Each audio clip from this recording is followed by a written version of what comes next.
고등학교 3학년 과학과제연구 교과를 온라인상에서 운영한 사례를 소개하겠습니다. 구글 공유 문서를 활용한 소논문 작성을 시도했습니다. 보시는 화면을 통해서 학생들에게 과학과제 연구가 어떻게 진행되는지 오리엔테이션 했는데요. 보시는 것과 같이 학생들은 연구 주제를 정하고 계획을 잡고 연구를 실행하고 소논문까지 작성을 해야 됩니다.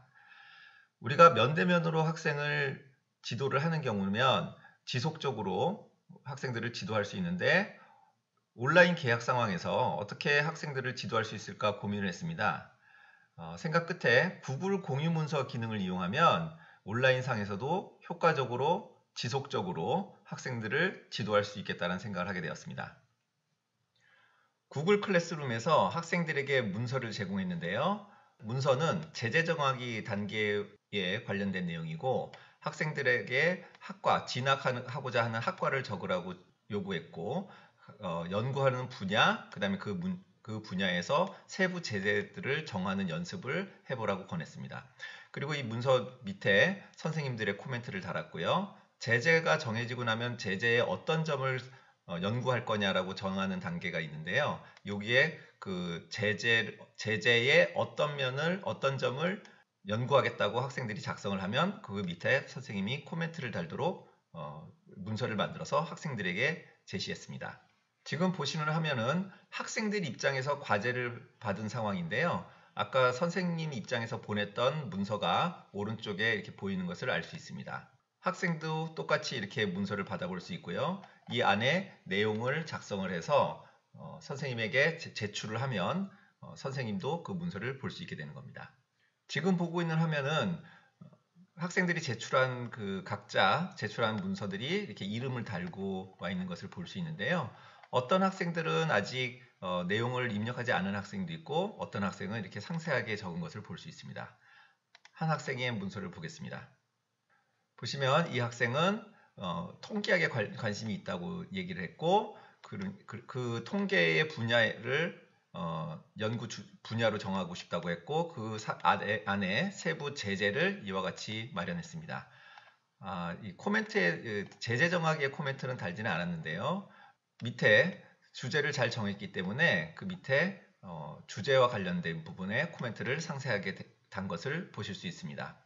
이렇게 학생들이 작성한 문서를 선생님이 코멘트를 달고 다시 학생이 작성하고 선생님이 지속적으로 학생 작성, 선생님의 코멘트를 어떻게 이어가는지 그 과정을 학생에게 설명하는 동영상을 보면서 이해를 하실 수 있도록 해보겠습니다. 자, 우리 학생들, 과제 연구하는 학생들, 지난번에 제재 정하기 과제 이렇게 제출했잖아요. 아직 제출하지 않은 학생들도 마찬가지고 지금이라도 제출을 하세요.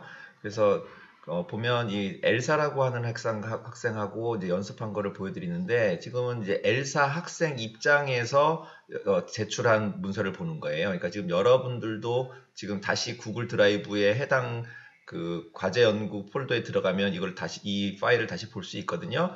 그래서 이 학생이 엘사라는 학생은 얼음궁전에 진학하고 싶어서 과제 연구라는 분야에서 제재 정하기 연습이라는 제재를 정했다. 이렇게 선생님한테 제출을 한 거예요.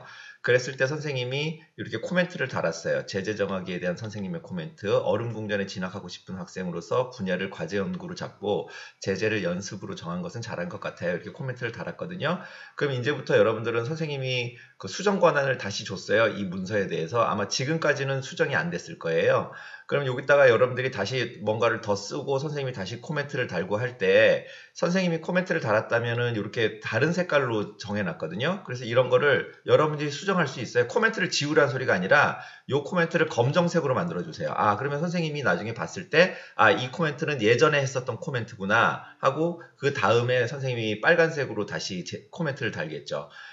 보면 여러분들이 다른 색깔로 이걸 썼다면 옛날에 썼던 거는 이걸 다 검정색으로 글씨를 바꿔주시고 요번에 새로 추가할 때는 빨간색이나 파란색이나 이렇게 색깔을 다르게 해주세요. 선생님이 이제 그러면 이제 이게 지난번에 방금 전에는 이제 여러분들이 까만색으로 만들었잖아요. 그럼 요번에 새로운 분야를 여러분들이 쓰는 거를 한번 연습을 해볼게요. 지금 엘사 학생 입장, 지금 여러분들의 입장에서 하는 거예요. 과학 과제 연구로 그러니까 처음에는 첫 번째 분야를 과제 연구로 하고 두리뭉실하게 잡았는데 이거는 과학 과제 연구로 정했어요 라고 여러분들이 정했다면, 그 다음에 뭐 그러니까 얼음의 특징이라고 제재를 정하겠어요 라고 빨간색으로 써달라는 거죠. 그러니까 이거는 지난번에 제출했었던 여러분들의 과제, 그러니까 내용, 여러분들의 코멘트, 요번에 이제 새로 빨간색으로 고쳐서 선생님이 나중에 볼 수 있게 이렇게 해주면, 자, 선생님 입장에서 이 엘사 학생이 수정한 문서가 어떻게 보이는지 볼게요. 이게 지금 이거는 선생님의 계정에서 보는 거예요. 그러니까 실시간으로 여러분들이 수정한 거 보이거든요. 이게 놀라운 구글의 그 기능이죠. 요거 지금 엘사의 크롬에서 들어와서 이건 엘사 입장에서 본 거. 엘사가 아까 선생님이 코멘트 단 거를 까만색으로 바꿨잖아요. 지금 이제 선생님 계정으로 들어갈게요. 같은 문서를 보고 있는데, 엘사가 수정한 게 까만색으로 보여요. 그 다음에 지난번에 봤었던 거는 까만색으로 됐으니까, 이건 지난번에 제출했었던 거구나. 요번에 새로운 어떤 학생의 어떤 입력 내용이 있네라고 엘사가 빨간색으로 쓴 게 선생님한테 보이는 거죠. 이거는 지금 선생님 창에서 보이는 거예요. 그러면 그 밑에다가 선생님이 다시 코멘트를 달겠죠. 과제 연구에서 과학 과제 연구로 범위를 좁힌 것은 참 잘한 것 같아요.